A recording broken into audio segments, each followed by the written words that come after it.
welcome to the live stream. How is everybody this morning, this afternoon, this evening? We are here in Chiang Mai, Chiang Mai actually. Right, first here this morning to this little cafe. It was only 17 degrees. Is that right? 17, yeah. Freezing cold. I think I'm becoming acclimatised to, because back in Australia I would never be shivering at 17 degrees. Anyway, it's gone up to about 19 now, and it's going to slowly warm up as the morning goes on and the sun gets higher. And here we are at the Meekan Cafe, just in one of the little back streets behind Nong Khai, which is just across the river from Chiang Mai city, not far. About the city would be about 15 minutes at the most on a motorbike in good traffic. And I'm having my breakfast at the moment, so I don't want to eat in front of everybody. But if you'd like to see what I have, I can do that. So there it is, partially eaten toast, bacon, sausage and egg with a cappuccino there. For those who want to know, a whole $3 worth, and definitely good value, especially on a morning where it's a little bit chilly like this. Hello Hobby Time, how are you buddy? Welcome. Good to see you in chat, long time no see. And Peter D, hello there. Hot Sydney. Is it hot, is it? Sorry, I'm talking. I'm very rude, I'm talking with my mouth full. I've heard there've been some heat waves in Sydney, very, very hot. And also that there's rain and pretty bad thunderstorms up north in Queensland too. So yeah, pretty extreme weather, but that's this time of the year, isn't it? I mean, gosh, how many Christmases do I remember of just sweating it out on Christmas Day? It's just, that's Australia, huh?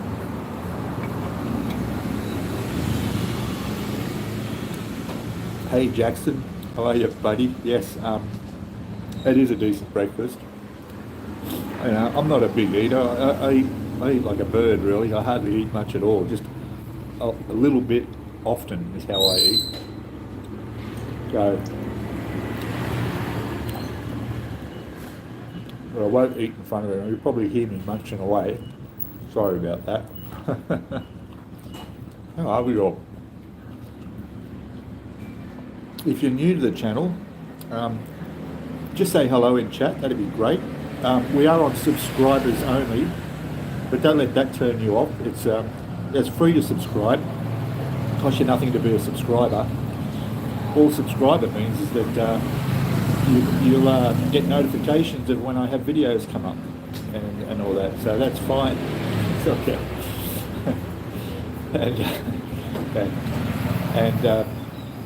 And bushfires in Victoria, of course. Yes. Yeah, the fire season as well. That's true. Hey Jim.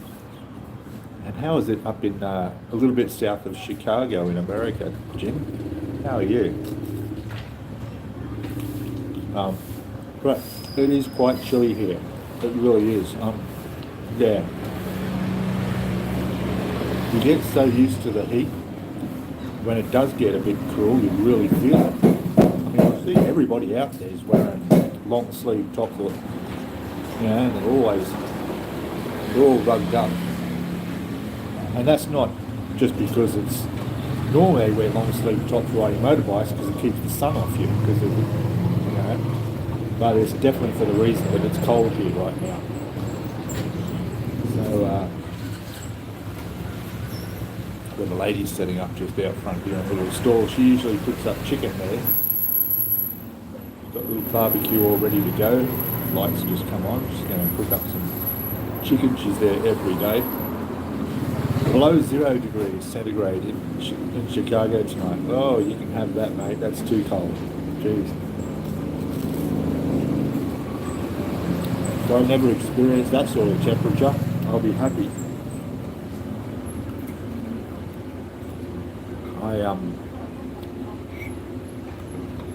The coldest temperature I've ridden my bike in was in Australia. I was down in Victoria, and I think it got down to about, just touched on 0, and that was 5 degrees is usually the limit, because that's when my fingers start to freeze. My gloves aren't good enough to keep the wind off. And it's the longest night of the year, is it? Oh, well, there you go. Well, not that you sleep, but people will get a good night's sleep, shouldn't they, on the longest night?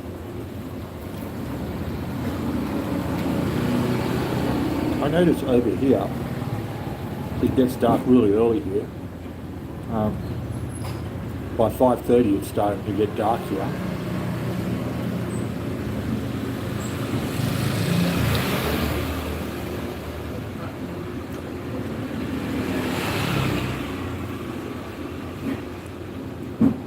Yeah, it is. Yeah, I had no choice. I remember because I saw the little light on my dashboard on the console of my bike came up with a little snow icon. I thought, right, it's cold.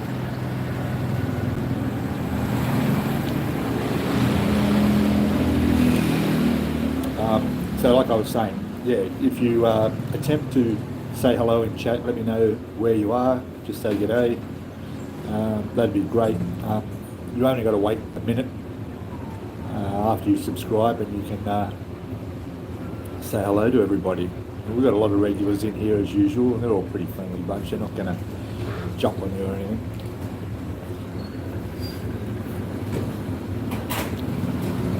Yeah, but here it's yes, it's 8 a.m. As you can see, the sky is beautifully blue. It's going to be another nice day as it warms up. The last couple of days have been a little bit overcast. Temperature's been under 30 Celsius, but still getting up there. The hottest time of the day over here tends to be about 3 in the afternoon. 2, 3, 4 in the afternoon. Yeah, whereas in Australia it's usually around more close to lunchtime.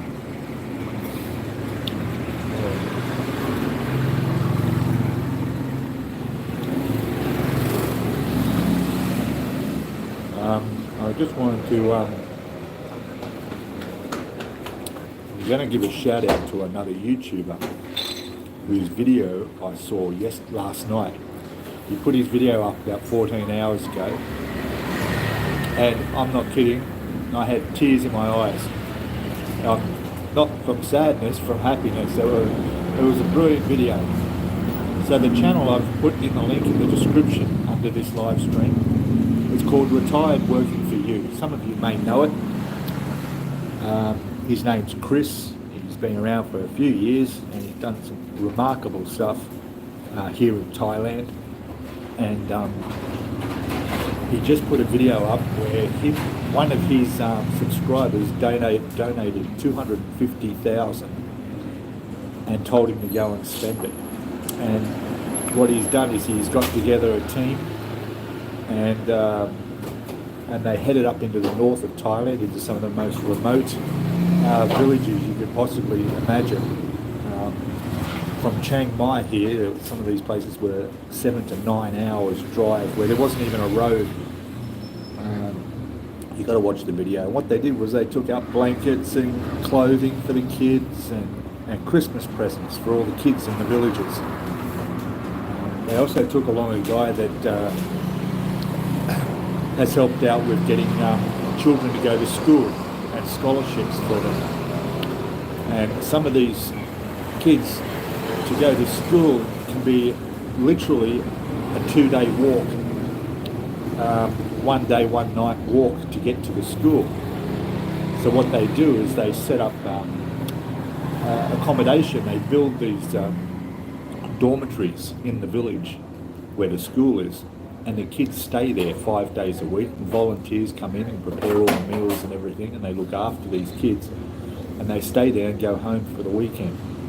And because of that, they can attend school, and it just gives the families the opportunity to have something for their kids. Anyway, it's an amazing story. So, retired working for you. Highly recommend. Go and watch his latest video that went up about 14 hours ago. His name's Chris, and he's a Canadian fella, funny guy, but great heart, and really worth going and checking him out. Thailand. Hello, buddy. How are you? Now, there's a name I will never be able to read, written in Thai, but we'll call you Mr. Thai, Mr. or Mrs. Thai. Fantastic. Yeah.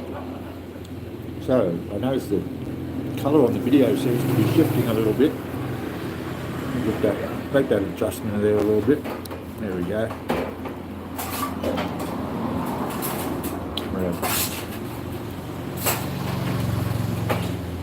We're looking straight across at a mini Big C. Big C is one of the big shopping supermarkets over here. They have those little mini ones as well. Very much like a 7-Eleven. They also have a Top supermarket here, and Macro as well is another big one. You never have to go far to find a little 7-Eleven type store. Did I buy the gimbal? No, I didn't. You know what? And I've still got the cash in my wallet. Yeah.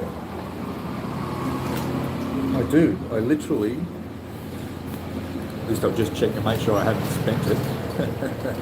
And yes, there it is. Look, 2,000 baht sitting in my wallet. What I'm going to do is I'm going to hold off till after Christmas, because I think they'll have some sales on, and it's about 2,200 baht is about the price I've seen it for. So we'll see how we go. I might get like some Boxing Day type sales or something, you know. I'm sure there'll be some reason they'll have another sale on.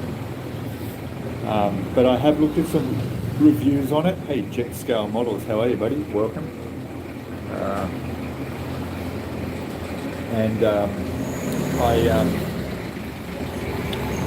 I really, there's two of them. There's the SE, the DJI SE gimbal, and then there's the Osmo 6 or something. There's quite a big price difference. In fact, I've seen them almost double the price difference between the two. Yet the more expensive one is exactly the same, really, other than it extends, so you can extend it out like a tripod, which is something I never do anyway, so I don't need that. And it also has a switch on, a control on the side where you can zoom and so forth and do all that with your camera, which you can't do when you live stream. Okay, I have no zoom function when I'm live streaming on YouTube. So, and that is 90% of the time why I need the gimbal for live streaming, because when I'm actually creating videos, well, that's using my DJI camera. I don't need a gimbal for that. See, so yeah.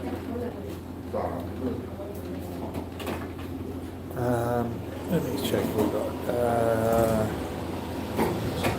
Backlog. And yeah, so.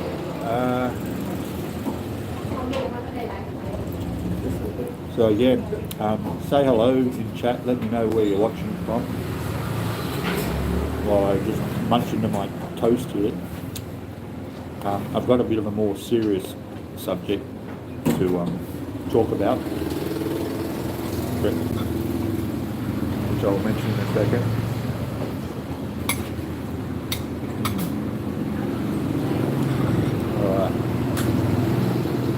Mouthful of my cappuccino.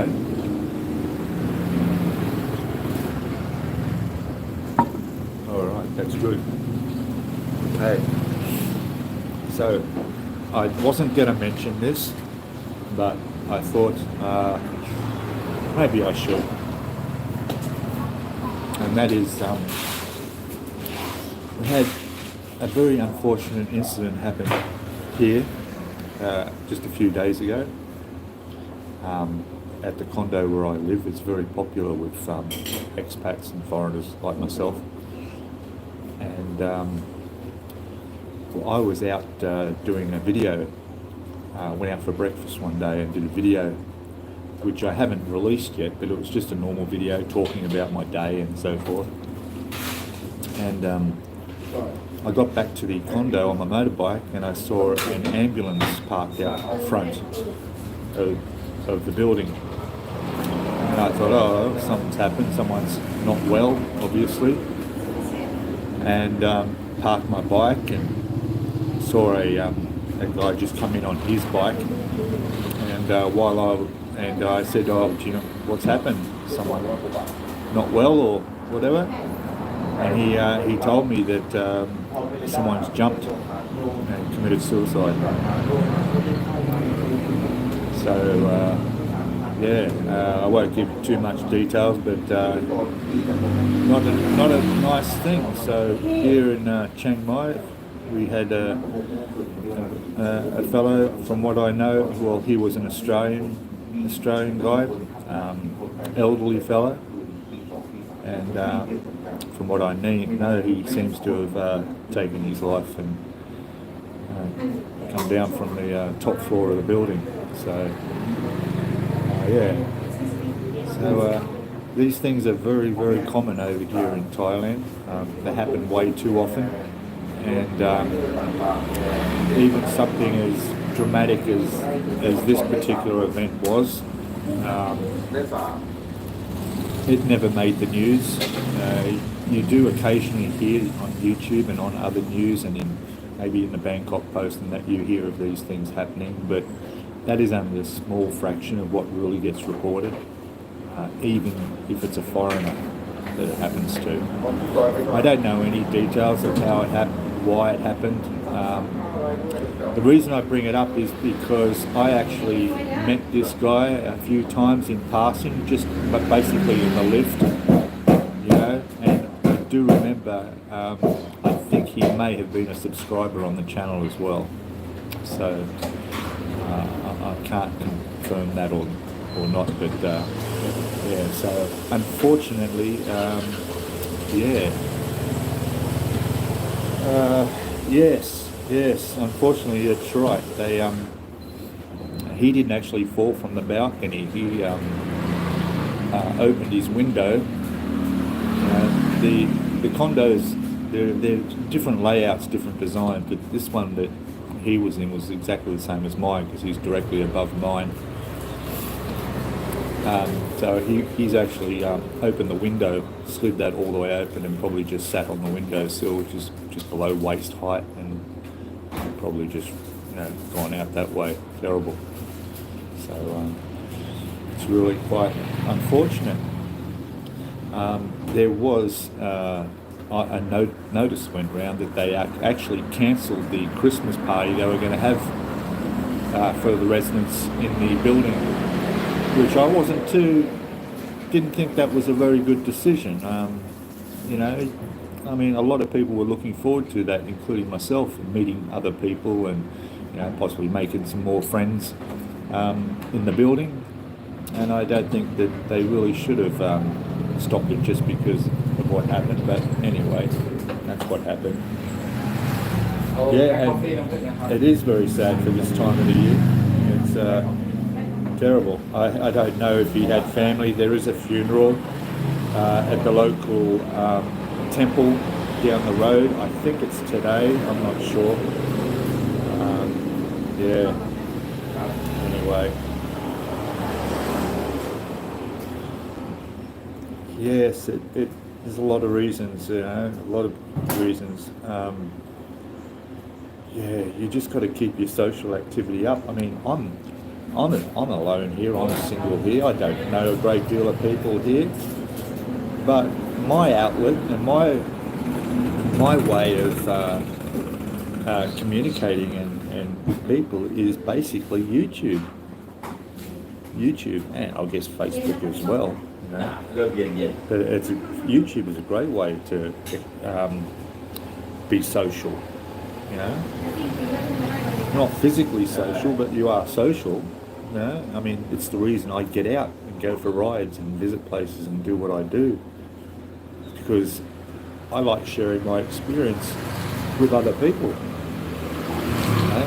I mean, sure, I'd love to have it'd be nice to have a nice young lady sitting on the back of the bike as we head off and do a video of some nice temple or village or something somewhere.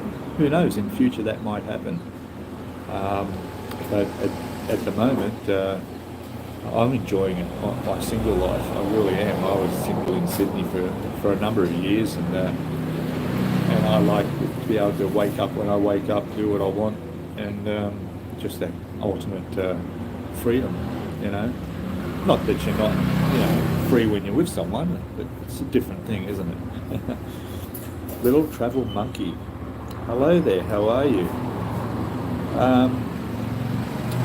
Where is it? Yes, well, those who may know the building I live in, but I'm not going to say the name, but we're up here in Chiang Mai.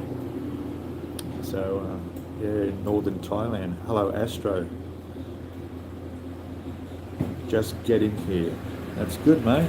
That's good. Tell us more. Fantastic. Look at that beautiful sky, isn't it? Look at that. Get that camera just right. Nice out there. Yeah.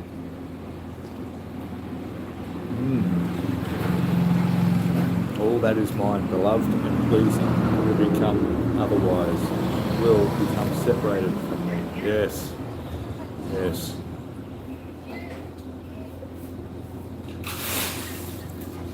Yes, anyway, little travel monkey. I just got back from a month-long trip to Thailand and Malaysia. That's great. Wow. How was Malaysia?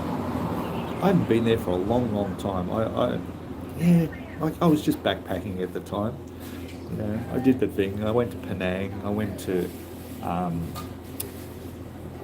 Georgetown, I think it's called. Malaysia had the orangutans. Is that right? I think that's in Malaysia. I'm trying to picture it. Oh, I mean just getting to live in the States. Yes, that's right. Good. Yeah. No problem. Thailand and Malaysia. Yeah.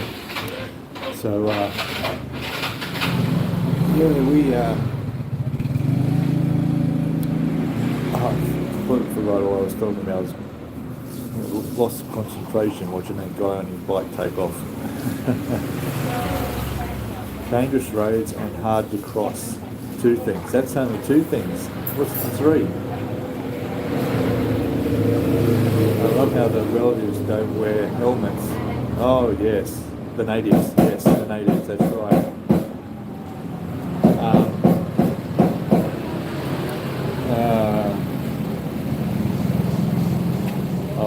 What? I don't know why YouTube didn't want me to show you a comment, but I'll show it. It's okay. Yes. Well, there's a few things to talk about there. Dangerous roads is very true, and hard to cross. That's true. It's one of the few Asian countries where they really don't crack down on, and they don't wear helmets as much as they should. If you go to places like Vietnam and the Philippines, everyone just naturally wears a helmet. You know, and as we all know, helmets are the single simple thing you can do that's going to save your life in most cases. You know, head injuries, just geez.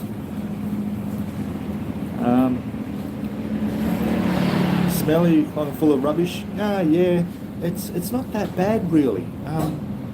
I'll tell you what, if you want to see smelly and a lot of rubbish, go to Cambodia. I was in Cambodia last year, and I was quite surprised at how much rubbish there was around on the streets that people just ignore completely.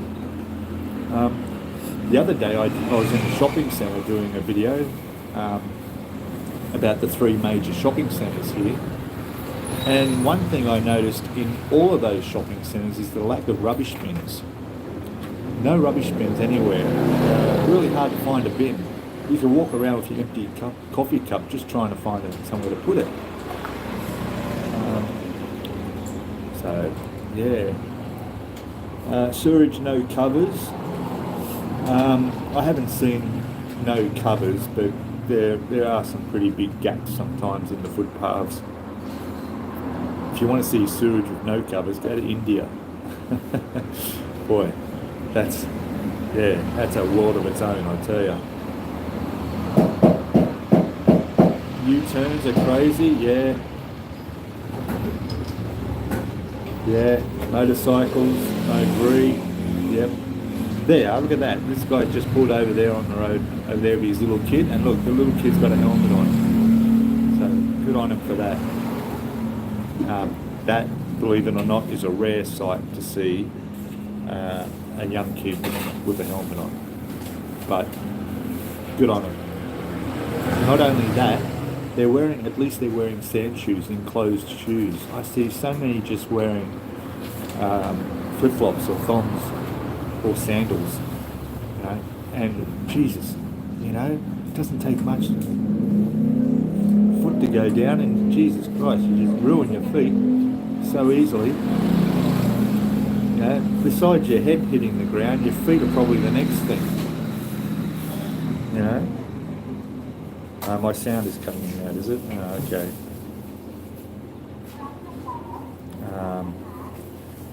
The travel link saying I went back to Zahai, I can't pronounce it. Yeah, in China, yeah, with wide pedestrian pavements, traffic lights, stop traffic, yeah, so people can cross the road, safety. It's culture shock. Yeah, China's pretty good like that. I've seen videos. They're a bit more modernised and so forth. They're big cities. All the cities in China are fairly big, aren't they? And a lot of these electric cars. We're getting a few electric cars over here now.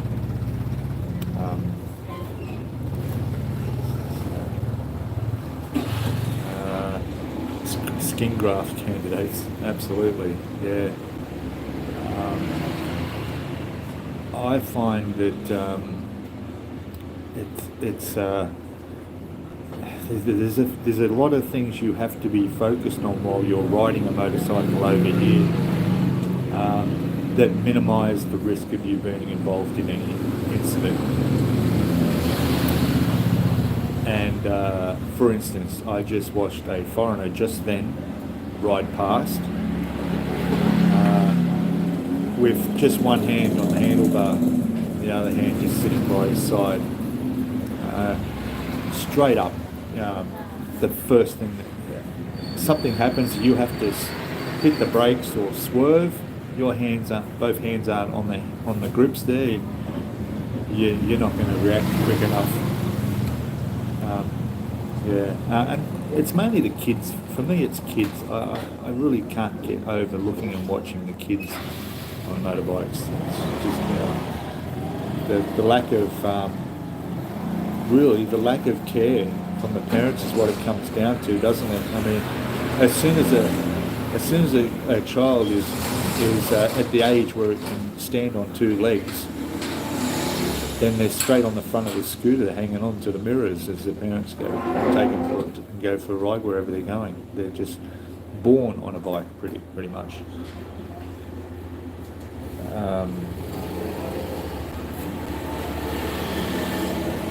Buses that were built in the 80s in Bangkok, there still are, yeah. The old wooden floor buses, hey. They're still getting around in Bangkok. When I was there, my girlfriend, who was Thai, wouldn't let me drive the motorbike when we went somewhere together. She said it's too dangerous, so she didn't trust me, and I was a passenger. Yeah, oh, for sure. Yeah. When I was staying here last year with my girlfriend in her small little town, little village, 90% of the time, if the two of us went out, I'd be the one on the back. Yeah, I'd be on the back. Because I trusted her. I mean, I trusted myself, no problem.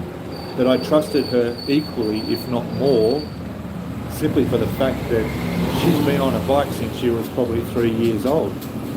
So, you know, I mean, there's not, I'm not saying, you can't say that Thai people on motorbikes are not good bike riders. They are very good bike riders. It's only when you get, drop that in. It's only when you get young people, alcohol, drugs, things like that, that start being a problem. But it's the young people and their attitudes, which is just normal, of speeding and hooning around and things like that. And all of this, wearing the flip-flops and not wearing a helmet. So, you know.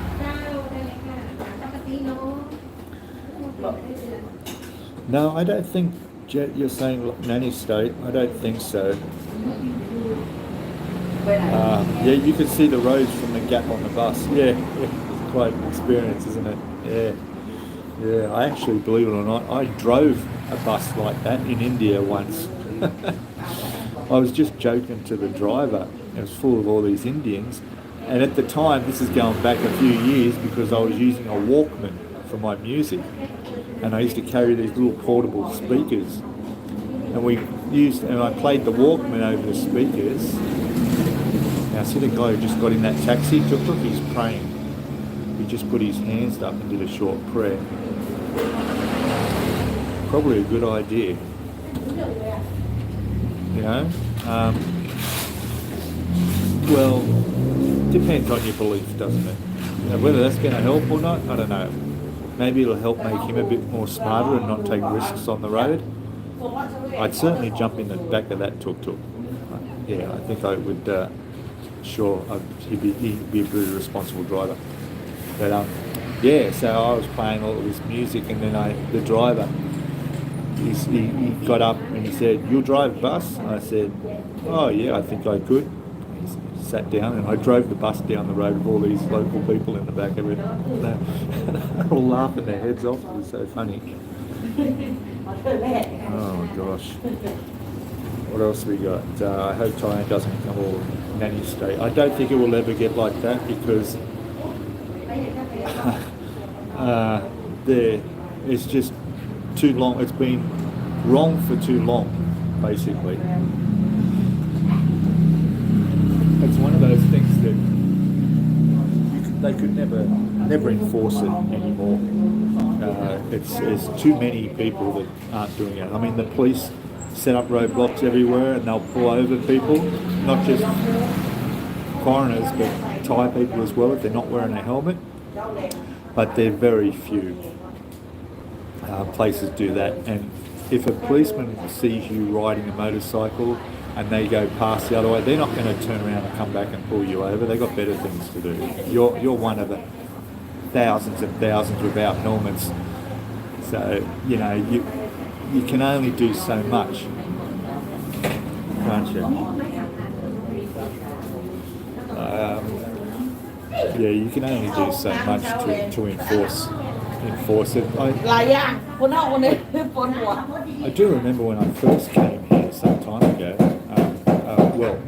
when I came here to live earlier this year, there was an advertising campaign going around the helmets, and there were banners up on the side of the road and things like that. And I thought, well, that's good. But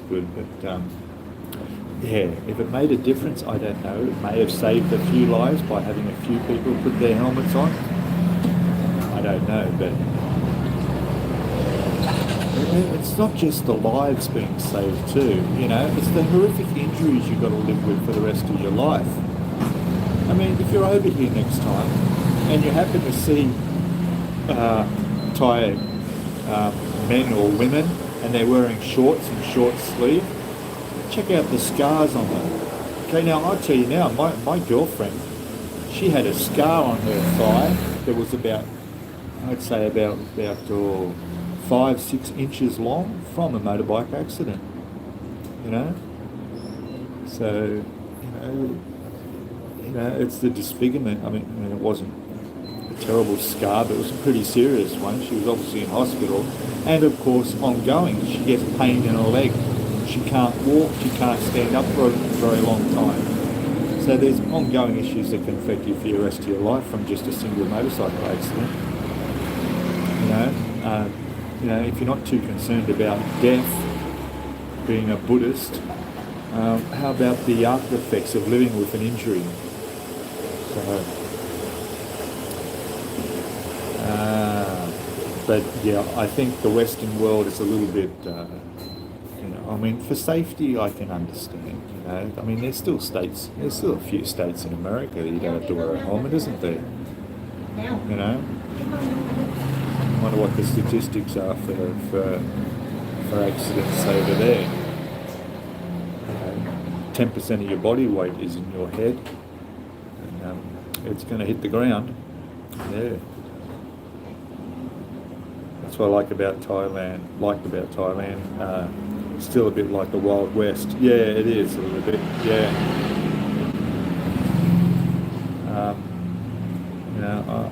I saw an accident fatality just last week when I was on my ride out to Chiang Mai. I was out in the country roads, very remote, up in the mountainous region by this river. Saw all the villagers standing on the side of the road, wondering what was going on. And then there was an ambulance there, and they were just sitting there in the back of the ambulance, not doing anything.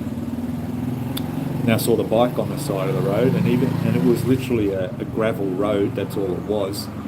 But some guys come along in his, four-wheel drive car or whatever it was, and he's obviously hit maybe an elderly person, I don't know, on his bike and knocked them off and killed them. So even out there on these remote roads where there's hardly any traffic at all, I'm not saying it would have, but maybe he wasn't wearing a helmet, maybe the helmet would have saved him. Who knows, but it's all about minimising the risk. It really is. Like I was mentioning before, I got a bit off target, off subject. Watching everything around you is very important. Your rear view mirrors. Cars hear speed. They ignore the speed limits in most cases here.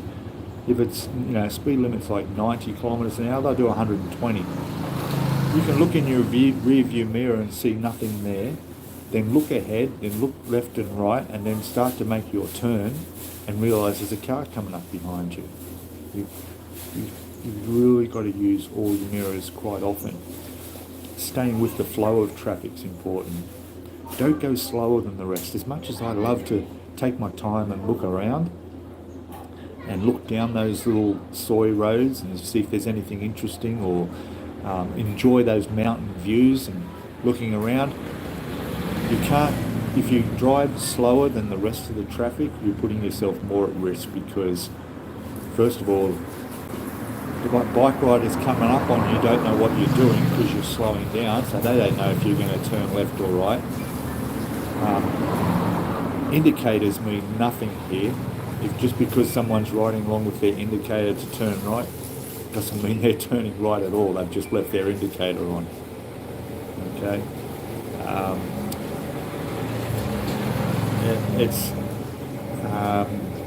You just got to stay with the flow of traffic, keep your distance, and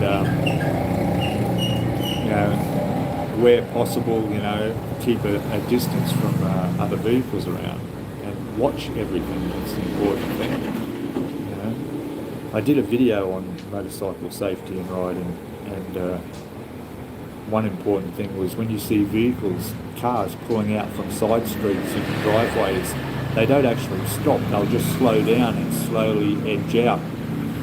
But even if there's a motorbike coming, they've gone slow, so they know that it's giving you the time to see them and take action, whether you're going to slow down or go round them and keep going. If they see you starting to slow down, then they're going to keep coming out. They're assuming you're letting them come out. If you stay at your constant speed with the rest of the normal traffic speed, then they'll stop because they know that you're going to go straight past them. At least that's what you hope, with your fingers crossed. Yeah.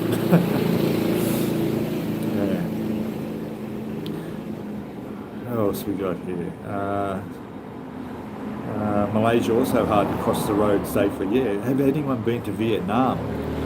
Vietnam is surprisingly really easy to walk across the road. I'll never forget in Hanoi, there's this massive roundabout in the centre of Hanoi, and there's no particular lanes, but there could be 10 wide traffic of all motorbikes, mostly motorbikes going around this roundabout. And if you want to cross the road, you can literally close your eyes and start walking. Step off the curb and walk out at a constant slow speed and let them all go around you. And you'll be able to walk across that road. Otherwise you'll never cross the road. There'll never be a gap for you to cross. And it works. It literally works. Yeah. Last time I was there, I didn't wear socks for 6 months. Why not? Didn't wear socks for 6 months. A lot quiet in Kuala Lumpur compared to Bangkok. Yes, I think it would be too. You'll also notice here in Thailand, not many people use their horns on their cars or bikes. In fact, if you hear a car horn, it's only because they're seriously warning somebody of something.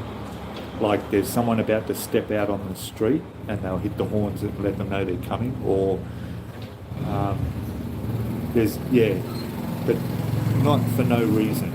Unlike places like India where, you know, every time the wheel rotates once, you've got to hit the horn. Just continuously. It's like you've got to press that horn button to keep the bike or car going in India. It's just the way they think.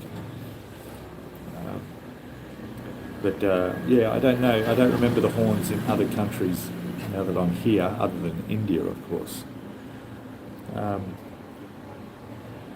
Local Malays don't speak much English. Okay. Harder to find money exchange kiosks. Oh yeah, and fruit stands in Malaysia in general. Right, okay. I have very basic accident insurance for 1 year for Thailand. Yeah.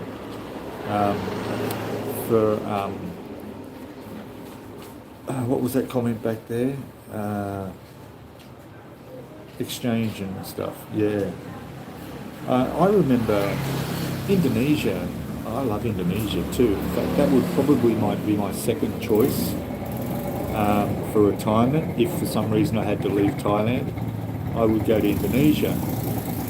Quite a few reasons is that there's hundreds of islands you can visit, and they're fascinating, all the way from Java to Bali to Lombok, Sumbawa, Flores, beautiful all the way along. And the language is written in English and pronounced more of in English without the tonal languages that Thai have. So it's quite easy to learn Indonesian. All the street signs, most street signs and things like that are all in English. So yeah, I don't know what the exchange is over there, or the cost of living in Indonesia. You don't hear much of expats that live and retire in Indonesia, do we? For Westerners, Thailand is playground Wild West feel. They like. Yeah, I guess so. Yeah, for locals and us alike, it's annoying. Yeah. You learn to adapt it. Yeah. India's stressful. Yes, it is. Can be. I spent 5 months travelling all over India and backpacking, and that was in the days before mobile phones. Could you imagine it then, when you had your Lonely Planet guide, and that was it? You know, you went by the information like that. You found out when the trains are and when the buses and where to go by actually talking to people and asking them. Not like this, the online world we have now. Totally different it was, totally different. Now the other thing I wanted to mention to as well was put a video up the other week asking about people who watch my channel and subscribe to my channel, who maybe live here or have lived over here, to submit their stories of their experience living here. Because like I've been here for just 10 months now. I've got no experience. I mean, I've been visiting every year practically for the last 15 years, but they're only short trips, you know, as a tourist really. But I'd want to hear from people who have been here for 5, 10, 15 years or more. And I'd like to share what you guys have been through and what your experiences have. Like, you're buying a house, you got married, you have kids over here, how's the school, how's your visa working out every year, do you go away overseas for holidays, do you visit neighbouring countries, all these things that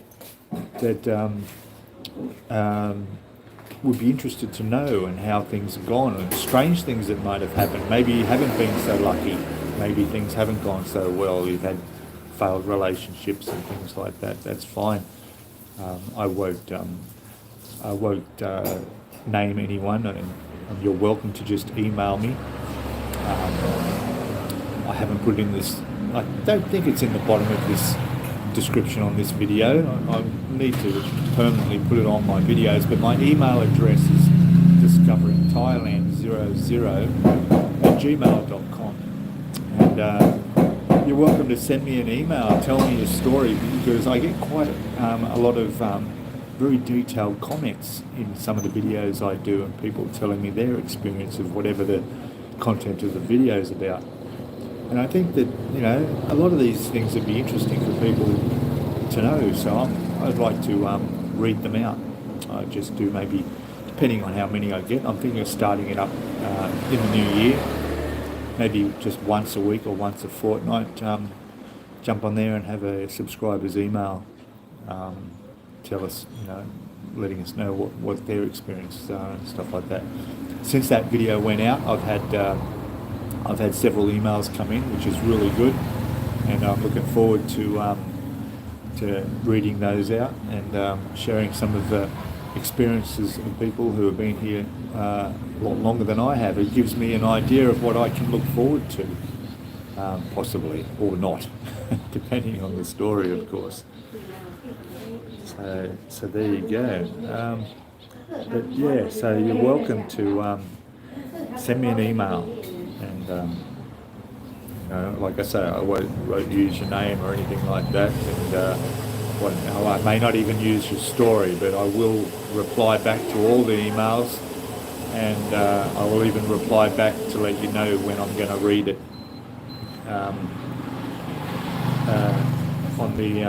on the channel. No India for me for a very long time. Yep, because I speak. What's this? Because I speak Chinese. Oh yeah, it's very convenient to communicate with Malaysian Chinese. Yes, there's a lot of Chinese in Malaysia, isn't there?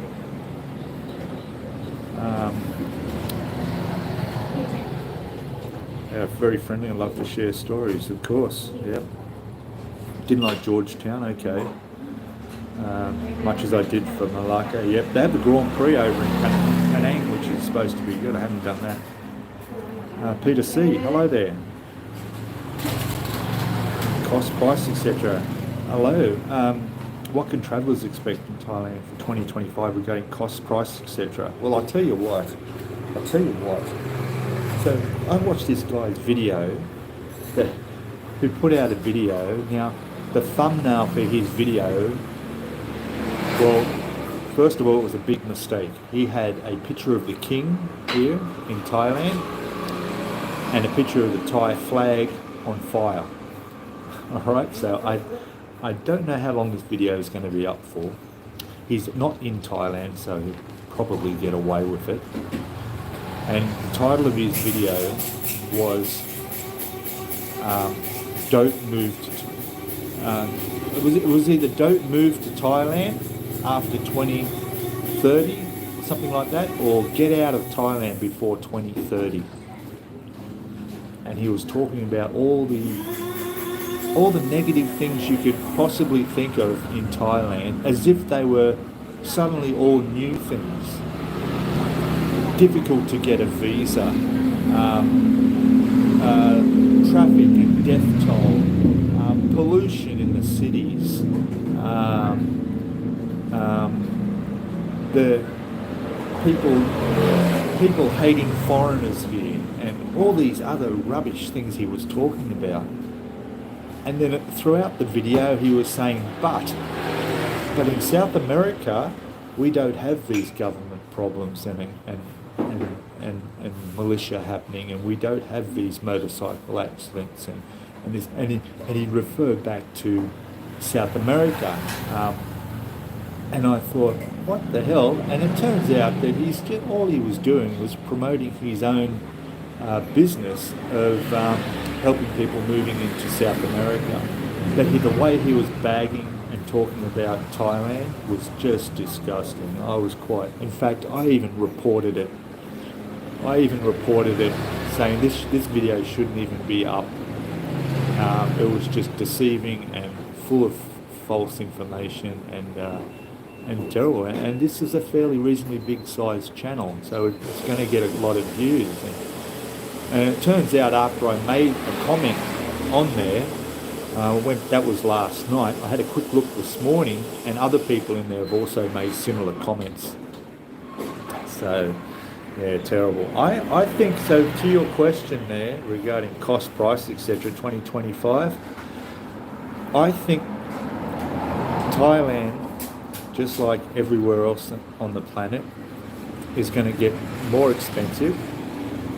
Okay, but I think it will never catch up to Western standards in the way of expense. It'll always be cheaper for foreigners here. I hope that it stays the same and doesn't go up for the sake of the Thai people living here, because they don't have big incomes. You know, it's a tough existence for a Thai person working here. There seems to be, to me, like I don't have much experience in this, but to me there's definitely a lower class, right, which is your rural and farm areas, right?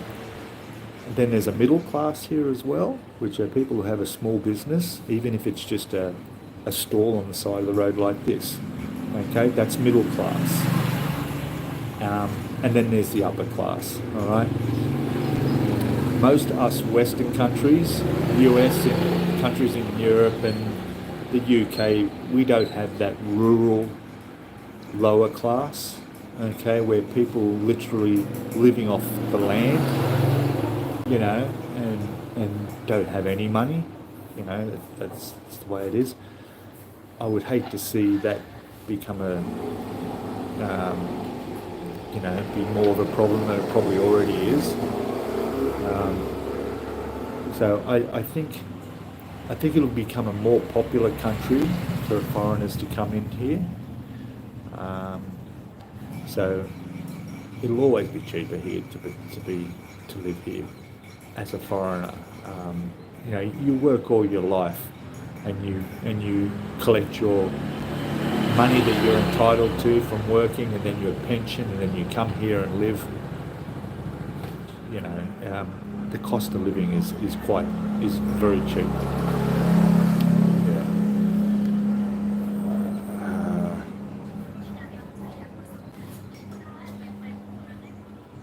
But it's all very relevant to your individual circumstances as well. All right. I put out a video saying that I get by on $500 a month here. Okay, I put that out a few months ago. Will I still get by on $500 a month next year? I think I will.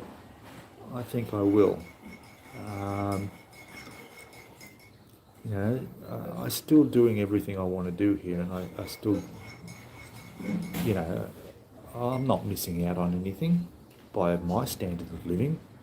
You know, I'm happy with that. If prices go up a little bit, then maybe I will buy less meals in the supermarket with all the Western products. You know,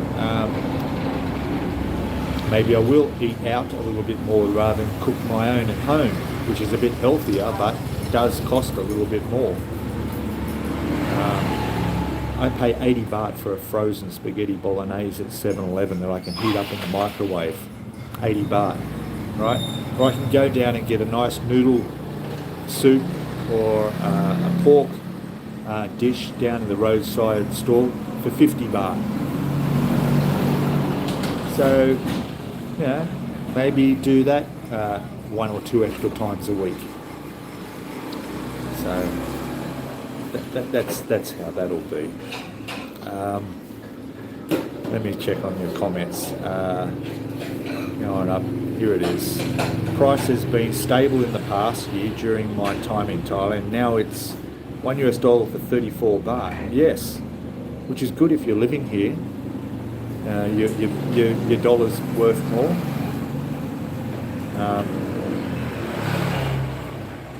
But like I'm talking small money. I don't have a pension that I'm transferring from Australia over here once a month to live off, or once a fortnight to live off. So I'm not too concerned. The exchange rates aren't an effect for me right now. Literally, the only income I have is YouTube. All right, and we're only talking a few $100s a month at the most. So a difference of 0.2, 0.3, 0.4% on the exchange rate doesn't make any difference to me really on just a couple of $100, a few $100s a month I'm transferring. That's all. When you're talking about $1,000 and up there, then sure, those small exchange rate changes could be the cost of a few dinners a night, or could be the cost of your water bill for 6 months. So, that's a very individual thing too. As Asian, I found myself very welcome in Thailand. Yeah, me too. Of course, Phuket and Koh Samui and the islands and anywhere that's touristy is going to be more expensive. I mean, here in Chiang Mai, all right, I can go into the city and I can pay twice as much for a haircut. Well, I have to, that's the prices. This guy here, right, he just bought some nice, half a dozen pieces of chicken there that might have cost him about 40 baht. Okay? This same girl, if she was set up in the city, inside the old city, she could probably charge nearly twice that, because that's just the rate is just a lot more. My breakfast here for 70 baht. There's no way you can get what I just had for breakfast here in Chiang Mai City.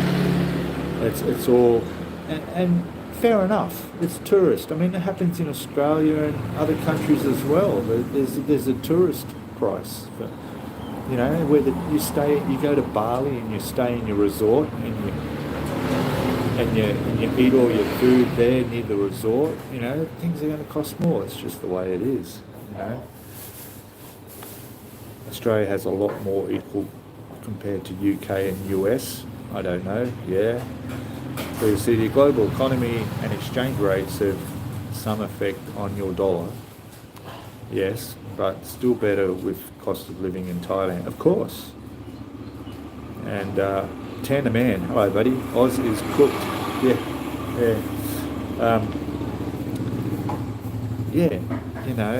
Like I say, it's my electricity bill is paid monthly here, right? And it's usually at this time of the year when I never turn on the fan, I never turn on the air conditioning. My biggest electricity user is probably my computer running, and possibly my air fryer. Not sure how much that uses it. And your fridge is running all the time, but electricity is about 450 baht. 450, 550 baht a month.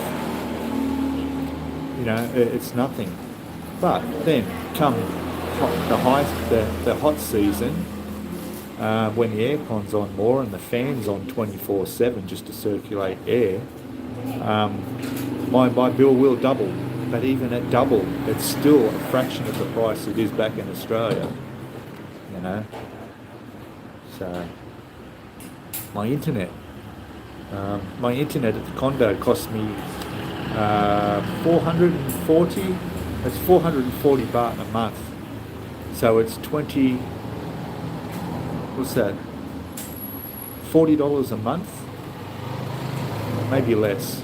300 and something. I'm just trying to remember what it is now. Yeah, it's 350. It's about $30 a month. All right, that's less than half of what it costs in Australia for the internet, for your internet, and it's 3 times the speed. So there you go. Even though VAT here is 10% and they only charge 7% at the moment, they are more aware of the local struggle. Yes, I've heard that too, that's right. Peter C saying agree, Australia is no longer a lucky country. Hey, that's exactly the phrase I've been saying for the last 5 years. Yeah, it started to go downhill just before COVID, before the pandemic, but then it just went downhill faster throughout the pandemic and afterwards. You know, the recovery from the pandemic has been extremely painful for everyone, and yet there's still been no relief for that. Still been no relief for that, you know.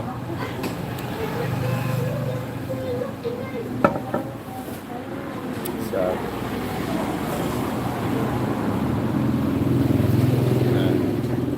anyway, Little Travel Monkey, going to expensive Western restaurants, yeah, and going to bars all the time will cost you a lot more. Of course, yes. I don't drink alcohol. Not that I don't like it, I just don't feel the need to, and that's fine. And so there's some money that I'm saving by not going to the bars, not being persuaded by the influences of all those attractive young girls in the bar. Saved me a hell of a lot of money there too. Not just talking buying them drinks either. I don't smoke cigarettes or anything else. So literally just those 2 things alone would, if I did all that, would add 30% to my budget easily. I'm fairly sure. You know, that's being conservative, I think.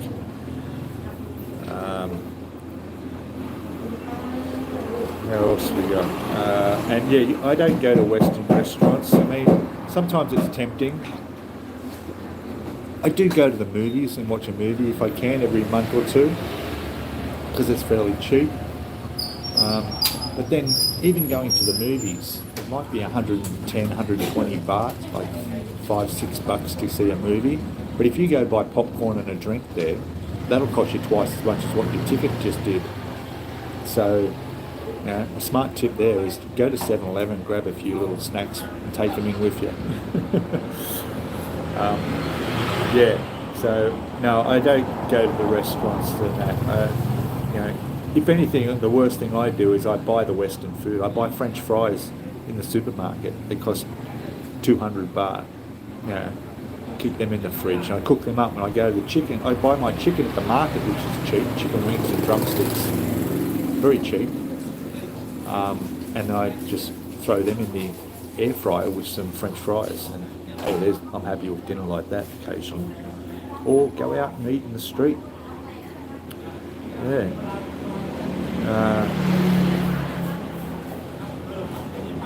People say, "Oh, you're just surviving here." If you're just surviving on 500 US, now that's about 700, nearly 800 Australian, but 500 US a month. I'm not surviving. Do I look like I'm surviving here? No, of course not. I'm eating well. I'm doing everything I want to do. My life has significantly improved coming from Sydney to Chiang Mai in Thailand. Trust me, really has, and can only get better. Fingers crossed.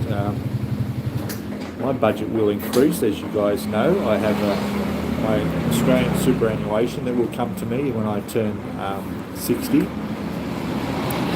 and that's been contributed to all my working life.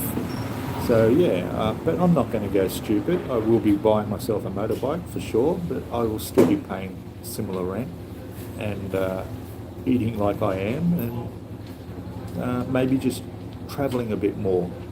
But other than that, yeah, not much will change. I'm not going to go and buy the latest TV or anything like that. You know, who knows? Might upgrade the computer. Could use a new laptop and a new phone. You see, I'm thinking like a Westerner then. The food vendor's license fee also changed depending on their location. That's something I'd be interested in knowing how that works out. Can a food vendor just set up where they want? You know, there are food places I see outside my condo that there's one place where there's actually one there. He's only there once or twice a week. He just shows up, and I'm thinking, does he pay anyone to be there in that that space? This woman here, is she paying? She have a license, but can she go and put her cart wherever she wants? Is that going to upset the locals, causing competition or anything like that? I don't know. Unless I could speak Thai, I could probably find out. Otherwise, I'll probably never know. Jet, how are you? Why the F does Oz have tanks? Who are they going to fight? Tasmania? You're talking about modelling. Wrong channel. But, yeah, well, they never used them, did they? I guess they're training in them. So when they do get deployed and go overseas and they get thrown into them, maybe. Who knows? Didn't the Japanese try and land in northern Australia? I don't know. They might have good air conditioning in tanks, wouldn't they, in Australia? Air fryers. Oh, the best thing, eh? My sister's to be congratulated for suggesting I get myself an air fryer. I rarely use my microwave now. My microwave is a bread bin. I just keep my loaves of bread in the microwave. Yeah, the air fryer is fantastic. My budget would be $2,000 US a month if I decide to live in Thailand. Yes, and I've had people come up and say $1,500 US, $2,000 US. That's if you're just a single person, that's, what are you waiting for? If you've got that and that's going to get you by a month to retire, well, what are you waiting for? Get your ass over here. Seriously. Leave all the stress and the pressure and people rushing about and oh gosh, I'm not saying anything negative. Like when I was in America, I was doing like backpacking and traveling around America. The biggest thing I remember when I showed up in New York City was walking down one of the main Fifth Avenue or one of those avenues that runs all the way the length from basically the Empire State Building right down to Battery Park. And I would walk the whole length of it. It's a long way, all right? It's a long way. And everybody was no eye contact, heads down, just, yeah, and not a smile anywhere. Not a smile anywhere. And, yeah, it was amazing. And the population at the time New York was something like 5 million, which was, at the time, quarter of the population of Australia was just in New York City alone.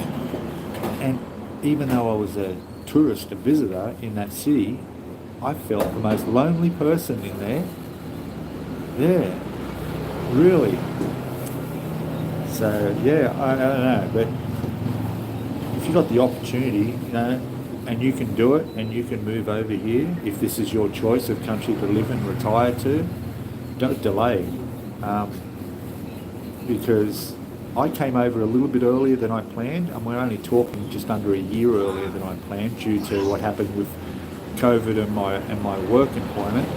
But even when I got here, I thought, man, I should have started saving 5 years earlier and done this 5 years earlier. Because yeah, it's just a life changing. It really is. Of course, I'd have to wait 5 years longer before I was entitled to my superannuation, so I'd obviously need more money to get by for each year. What's this one? Aussies, I see. What else we got? Air fryer, yeah, we saw that. Your budget, we saw that. Thanks. Aussies should be more worried about the white elephant Navy fleet, which countries like Thailand could defend. Yeah. Yeah, you know, there's a lot of violence. I mean, look what's happening in Laos. Just, you know, we're talking just a few hundred kilometres north of here, and there's a civil war going on. You know, it's. I don't see things changing next year. I hope they do in Laos. That would be nice. Not Laos. Did I say Laos? Burma. I'm talking about Myanmar. I hope things get better in Myanmar. I've been there many years ago and love to go back. Really would. And even if things are still problems over there, I'd still be considering going over there for a visit possibly next year. And maybe they aren't 50 yet. Well, that's another good point too, Jackson, there. Yes, see, your retirement visa, you need to be 50, but with the new Destination Thailand visa, you don't have to be. And that's worth, there's 5 years on that. And there's all different reasons you can have for getting that. And so, you know, that's an option there. So, you know, you could still retire early over here on a DTV. New Yorkers aren't the friendliest bunch. Okay. They're known for being rude. Well, I think it's just because it's just such a busy, crowded place, you know.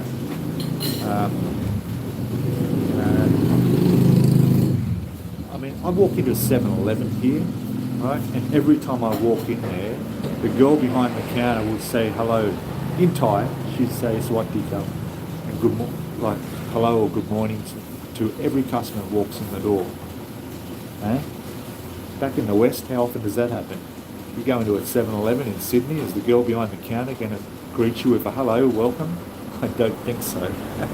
And a smile even. God, just try and get a smile out of the cashier. Eh?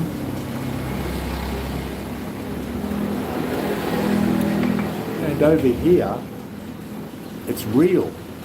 They're not putting it on. It's real here. You know?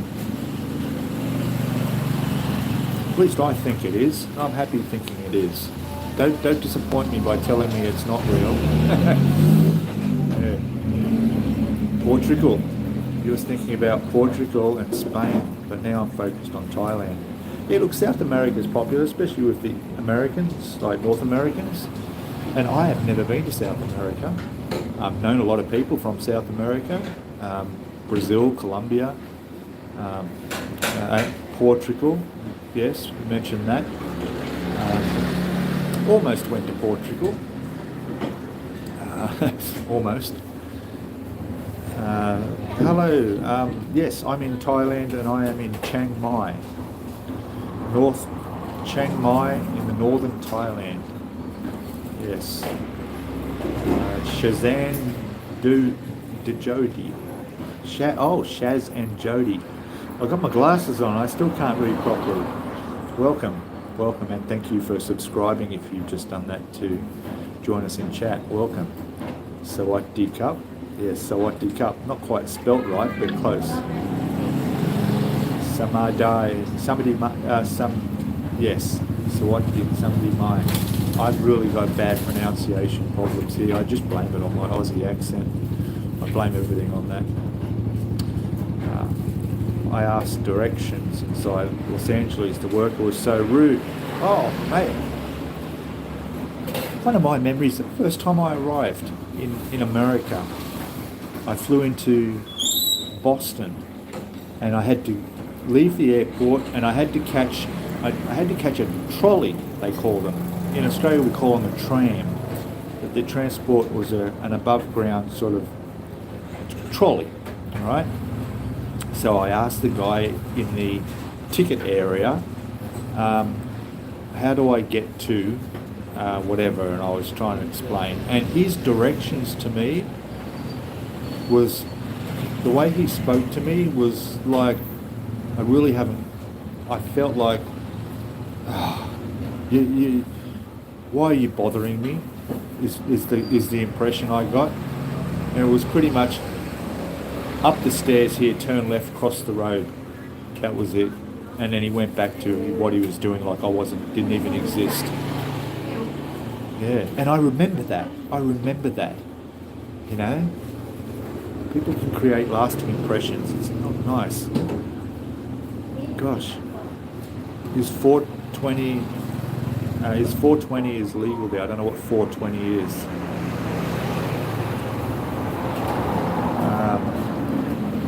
Peter C saying, as you get older in years, the amount of healthy years you have left, where you're still fit and able to become a smaller window. It becomes a smaller window. Exactly. That's right. And that's why wait till I turn 65 to collect my pension, or 67 actually, to collect my pension, and then leave to retire and come over here. Yeah, or work my ass off in Australia for another 12, 13 years till I hit retirement age, and then you'd be struggling to survive on your pension in Australia. No chance. And that's in that many years' time. How much worse is the country going to be that far in the future? That's the way I looked at it. I thought, no, I've got to get out and I'm going to enjoy my life now while I'm fit and healthy enough to do it. And at 50, 57, okay, I'm doing it now. And that's it. I get out when I can. Sawati Club, that's right, Sawati Club. To live in Spain, you need a monthly income of 2,200 euros, which is roughly $2,200. Yeah, that's right. Yeah.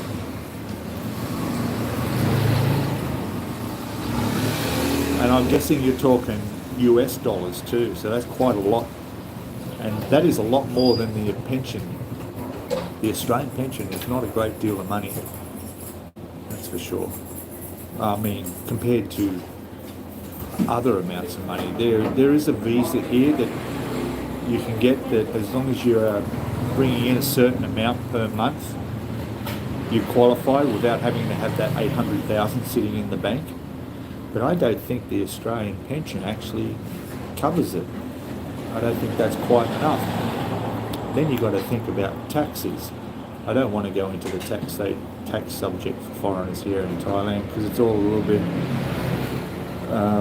new, and as far as I'm aware, really not going to be enforced by the authorities unless you're a major big figure bringing in big money that's going to be on the radar. I don't think they're going to have the capacity to track the average retiree over here. And most countries, including Australia, you've already paid tax. You've already been paid tax on your pension's not taxable anyway, so you can't be taxed twice. Is what I'm trying to say. Dope is for dokes. Yes, that's right. Well, that sucks. I was hoping it was the opposite. Yeah. The parsley, the green leaves that you're referring to is legal over here. It's legal to people. There are dispensaries, they call them, shops over here where you can go and walk in and buy it all you want for your personal use. It's legal. But I sleep fine without it, and that's all it does for me when I was a young teenager and messed around. It just put me to sleep, and I don't need that because I sleep fine without it. and same with alcohol. I sleep fine without it. I don't need those hangovers. To give you an idea, you know, you go out, you get drunk, you have that hangover the next morning. I can honestly tell all you people out there that my entire life I've never had a migraine. I don't know what a migraine is, and I haven't had a headache. I haven't had a headache in over 30 years. I just don't have headaches. So why would I go drinking?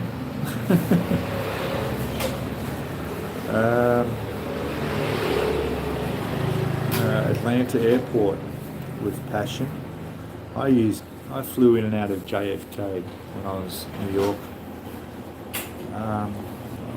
And Boston, yeah. Like most things, says Astro, get to know the locals and things likely improve. Yeah, I was there for 3 weeks and didn't bother. Plenty of beauty and fun without it. That's right. That's right. You know, I mean,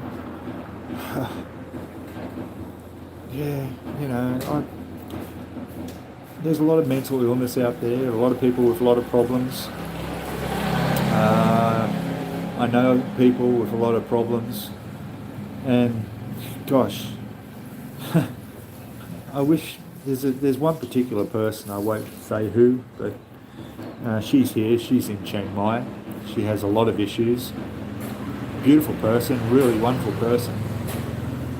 Can't convince her to come out with me for one day. Just spend one day out with me, and I'll show you all the things that you're probably not seeing, all the magnificent architecture around, the amazingly artistically designed coffee shops and cafes, and the people and the villages, and just spend a day with me, and don't dwell in the past. That's the secret, I think. You know, I don't live in the past at all. I think of the future, and the future's always bright in my mind. I look at positive things everywhere, you know. Jackson's going. Catch you later, Pete. Now going to the dentist. Oh, you can have that. Yep, in Thailand. They're open Sundays, of course. Yeah, they're good value too, apparently. Yeah, I've got to visit them. Yeah, in about 2 years' time, I've got a ton of dental work to do. Not looking forward to that. You know, I have two fears in life. One is being afraid of heights. The other one's the dentist. Travel monkey going through Bangkok Airport. Airport was a breeze. Oh, that's good. They've got the new scanning thing there now, so it's probably easy going through Bangkok Airport immigration and customs now. A little bit quicker maybe. Keep off the grass, that's right. Yeah, you may do, yes. I intend on still being here next year. Yeah, I may be going away for that hot month to somewhere a little bit different where there's less smoke. But we'll see about that. I did Crown in Bangkok last month. Wasn't cheap, but satisfied. Yeah, that'd be nice. Plenty of choices there. Anyway, all right. Well, I've got 2 things I have to do today. The first thing is I need to get a haircut. I've been meaning to for a while, but yeah, I need to get a haircut. And then I need to fix the mount for my mobile phone on my motorbike. Yeah, I'm having troubles with it fitting on there properly. And there's a little hexagonal screw on the side of it. In fact, I can show you it. See this? So your mobile phone sits in there, right? And this goes to where your mirror is, right? This screw in here adjusts to where you want the angle to be, and then you tighten that up and it stops it moving. that screw in there's sort of become a bit threaded from the Allen key that it uses, and I can't tighten it. And the phone keeps dropping down and I can't see it, and it's really annoying. So I bought a new one, a whole new one, but unfortunately the new one I bought goes on the left hand side where my camera mount is. I didn't realise, so I'm having difficulties fitting that one. You can't just buy the screw for this, otherwise I would. So I'm going to work out how this is going to go on, because I really need this to find my way around.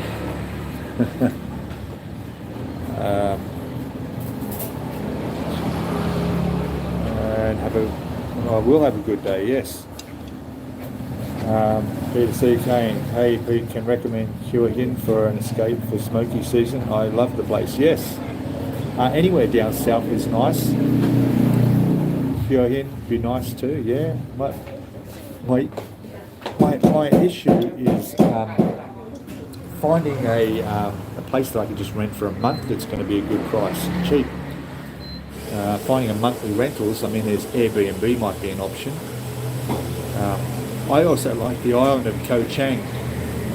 I was on Koh Chang last year for a few days. It was beautiful down there, so that's an option as well. But I'm also considering whipping over to Vietnam and going to Hanoi, not Hanoi, but down to Da Nang or Hoi An, somewhere along the coast there in Vietnam, and spend a month there. So yeah, if you'd like to recommend a place for anyone to know about it, oh, that's okay. Email it to me, mate. Email it to me. But yeah, Hua Hin's nice down there too. Yeah, nice beach. Although nobody really goes to the beach and swims. You know, it's nice watching the sunset. Watch the sunset facing the west or east, I should say. I don't know if they have much smokiness problems. That's another thing to check, because I've heard down south can get pretty polluted as well. But yeah, Vietnam sounds good. Flights are very cheap, and I could whip over there and spend a month. And it all depends on how easy it is to get the accommodation. Yeah, we'll see. We'll see. Anyway, guys, I'm going to wind it up here. Thank you all for watching.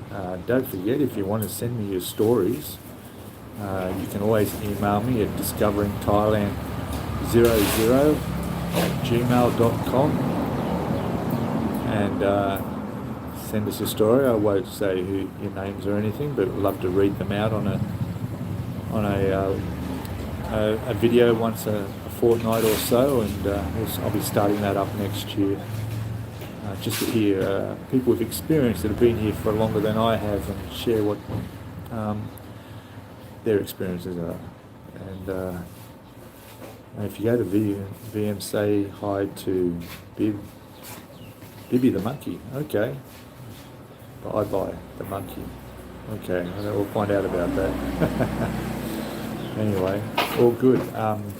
There'll be a video coming out possibly tonight, maybe more likely tomorrow, of the part 2 of my Chiang Mai trip, and which I did last week.